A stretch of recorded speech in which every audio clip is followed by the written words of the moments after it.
2022 жылғы 9 ақпанда су ресурстары маркетинг жауапкершілігі шектеулі серіктестігінің орталық диспетчерлік қызметіне, халықпен жұмыс жөніндегі қызметінің жедел желісіне және кәсіпорынның әлеуметтік желілеріне аккаунттарына Нұрсат шағын ауданының тұрғындарынан ондаған өтініштер келіп түскен болатын. Олар ұзақ уақытқа суды өшірген және бұл факт адамдарды ашуландырған. Өшудің себебі апат болған.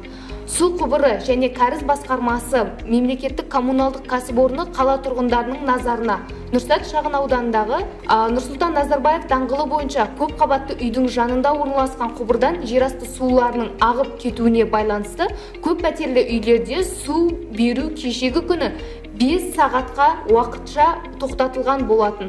Судың күрделілігіне байланысты 10 жұмысшы, 1 экскаватор, 1 КАМАЗ, 1 газель тартылды және жұмыстар осы күнге дейін жүргізілуде.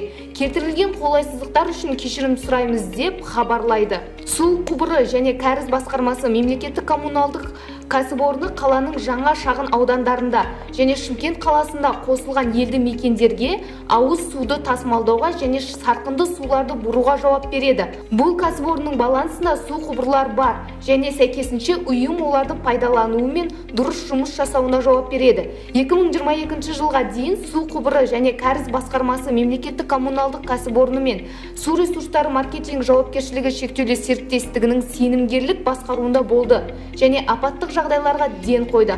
Қала билігінің шешімімен 2020 жылы көктемінде су құбыры және кәріз басқармасы мемлекеттік коммуналдық кәсіпорны сенімді басқарудан шығарылып, дербес шаруашылық қызметті жүзеге асыра бастады. Сондықтан су ресурстары маркетинг жауапкершілігі шектеулі серіктестігі тек ауыз суды жеткізуші ғана болып табылады. Тараптар арасында оның ішінде авариялық жағдайларды жою бойынша нақты жазылған тиісті шарттар жасалған. Сондықтан су ресурстар маркетинг жауапкершілігі шектеулі серіктестігі мен су құбыры және кәріз басқармасы мемлекеттік коммуналдық кәсіпорны тиесілі жерлерде болып жатқан жарылыстар мен ағып кетулерге жауап бере алмайды. Суретте көк түспен су ресурстары маркетинг жауапкершілігі шектеулі серіктестігі аймағы, ал сары түспен су құбырлары және кәріз басқармасы мемлекеттік коммуналдық кәсіпорны белгіленген.